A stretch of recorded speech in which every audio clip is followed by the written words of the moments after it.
TAT शिक्षकांचं काय होणार? धक्कादायक खुलासा, शासनाचा गुपित अहवाल बाहेर.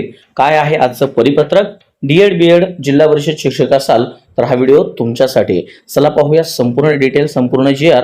पण व्हिडिओला सुरुवात करण्याआधी तुम्ही जर आपल्या चॅनलवरती नवीन असाल तर आपल्या चॅनलला लाईक, शेअर आणि सबस्क्राईब करा KBS MPSC UPSC अकॅडमीला.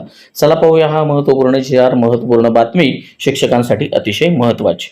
मित्रांनो, जर तुम्ही शिक्षक असाल, डीएड बीएड धारक असाल किंवा जिल्हा परिषदेच्या शाळेमध्ये कार्यरत असाल तर तुमच्यासाठी एक अत्यंत महत्त्वाची आणि तातडीची बातमी घेऊन आलोय. महाराष्ट्र शासनाच्या ग्रामविकास विभागाने राज्यातील सर्व जिल्हा परिषदांच्या मुख्य कार्यकारी अधिकाऱ्यांना एक अत्यंत महत्त्वाचे आणि तातडीचे पत्र पाठवलेले आहे. हा विषय थेट TET परीक्षा उत्तीर्ण शिक्षकांशी संबंधित आहे. आता याच्यामध्ये हे पत्र 1 जून 2026 रोजी जारी करण्यात आलं असून आता यावर कक्ष अधिकारी ज्योत्स्ना अर्जुन यांची स्वाक्षरी आहे. या पत्राला विधानमंडळ प्राधान्य म्हणजेच तातडी म्हणजेच मोस्ट अर्जंट असा दर्जा देण्यात आलेला आहे. कारण महाराष्ट्राचे माजी मुख्य सचिव आगामी साप्ताहिक बैठकीमध्ये राज्यातील TET परीक्षा उत्तीर्ण झालेल्या शिक्षकांचा थेट आढावा घेणार आहेत. त्यामुळं शासनाला तातडीने अहवाल देणं हे गरजेचं आहे. त्यासाठी हे परिपत्रक आलेलं आहे.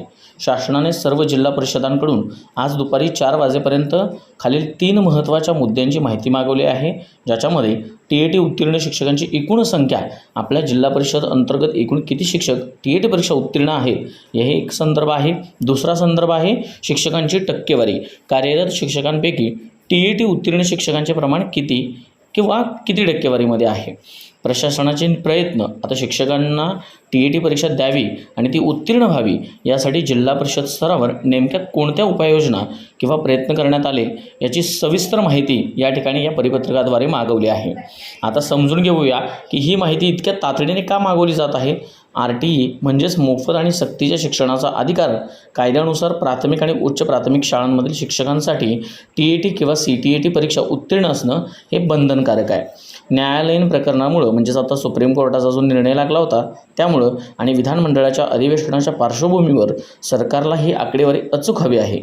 जे शिक्षक अजूनही TET उत्तीर्ण झालेले नाहीत त्यांच्यासाठी स्थानिक प्रशासनानं काय मार्गदर्शन किंवा कार्यशाळा घेतल्या पाहिजेत याची माहिती सरकार आता गोळा करत आहे. त्यामुळं TET शिक्षकांच्या संदर्भात सरकार काही मोठे धोरणात्मक निर्णय घेण्याची शक्यता नाकारता येत नाही.